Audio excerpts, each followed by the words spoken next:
Mishnah 10, starting with Rav Yochanan ben Zakkai. Rabban Yochanan ben Zakkai, Chamisha Tamidim Hayu Lo LaRabban Yochanan ben Zakkai. Right? 5 students there were to Rav Yochanan ben Zakkai.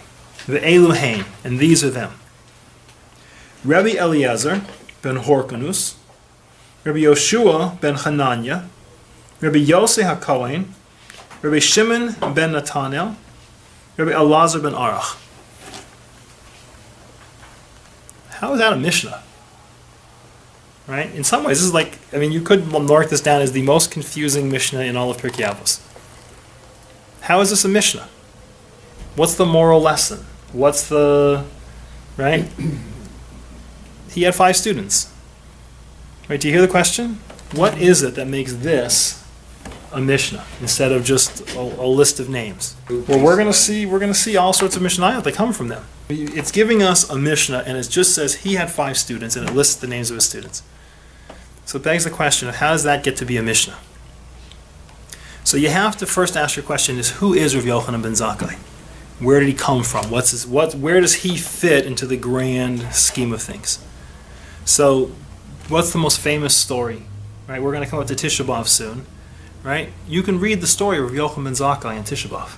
Right? You sit down and open up Gittin, and you read about Rav Yochanan ben Zakkai. Rav Yochanan ben Zakkai was the leader of the Jewish people at the time of the Chorban Beis Hamikdash Sheni.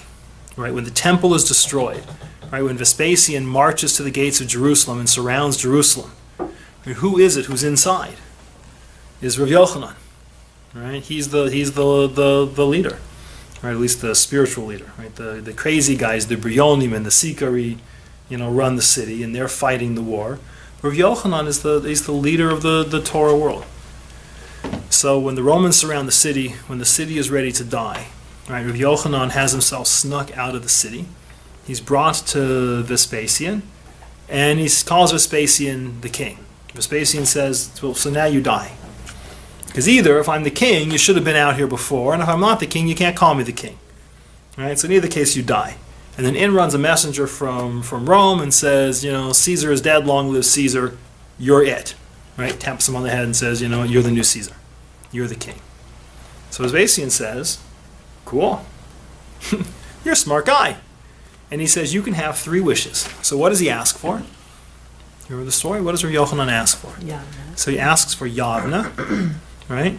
He asks for Rabban Gamliel, who's the heir to King David. Basically, he asks for the line of Mashiach and the Davidic throne.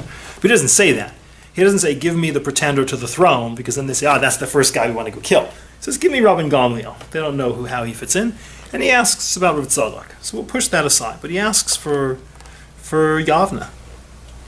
So the Gemara says, why didn't you ask for him to leave Yerushalayim alone?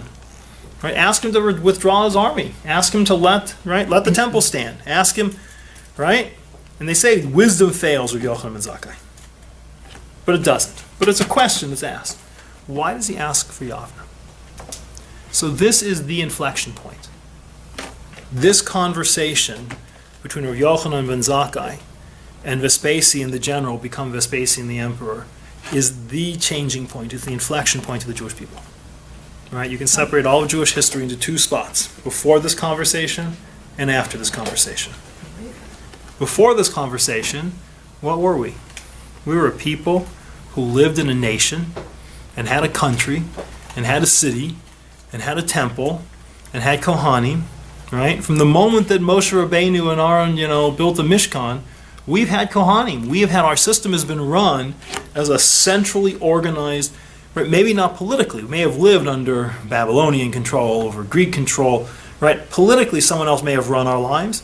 But as far as how we functioned as a religious national community, we have functioned as a temple-based, Kohanim-based, Korban-based, priestly service-based people. But now we're done. Right? The Jews are about to enter Galus. A Galus where we have none of that. Right? We're going to get sent to go live in faraway places. Timbuktu and Hollywood. Right? There's going to be Jews in communities where we're completely surrounded by cultures that are alien and cultures that are foreign to us. Everything is destroyed. And Rav Yochanan ben Zakkai is tasked with How do we go forward from here? Right? Everything has been burned to the ground. It's all destroyed. The whole world as we've known it is gone. How do we survive? What does Rav Yochanan ben Zakkai do when he sees his whole world burned to the ground? Prepare for the future. Rav Yochanan ben Zakkai finds 5 students. He says, we're walking forward from here. Right?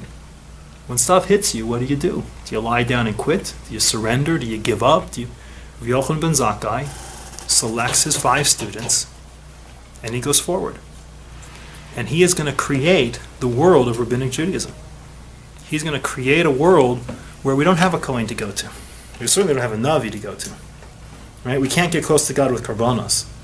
Right? We're going to have to sit and go to a shul, and go to a Beis Midrash, and ask a Rav, and make a minyan, and build right? Everything. Right? Everything we do today is based on how Rav Yochanan ben Zakkai put the world together. So to put that together, instead of quitting, it says Rav Yochanan ben Zakkai had 5 students. So I think that's why this is a Mishnah. Because that's it. This is the inflection point. The Jewish world changes when Rav Yochanan ben Zakkai, instead of surrendering, instead of saying, give me, right? Hashem says, I'm going to burn the Beis Hamikdash down. You're done. You guys blew it. It's done. Right?